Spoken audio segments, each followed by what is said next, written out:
One of the biggest mistakes that I've made in my fundraising career, and I've made a lot of mistakes, I can tell you that the biggest mistake is not asking.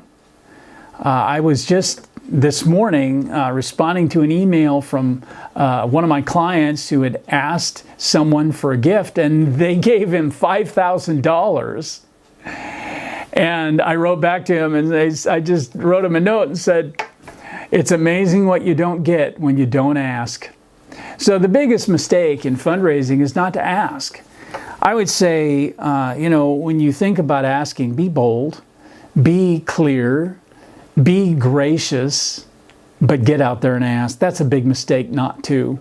Another big mistake I would say I made strategically is to get too broad of a focus. I was with an organization at one point in time, and we had this big national USA campaign, and we would have been better off, I think, if we would have taken that money and all of that effort and poured it just into our own city.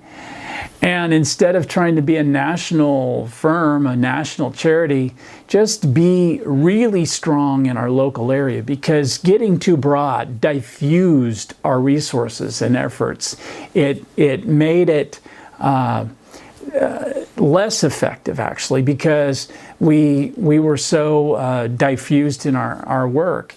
And our strategy could have been much better executed had we just focused on the local area. So be very clear about your strategy. Know what you're doing and why you're doing it. Be very focused. You don't have a lot of time. You've got to maximize every minute, every hour to accomplish your objectives. So be very focused and don't allow yourself to get too broadly diffused.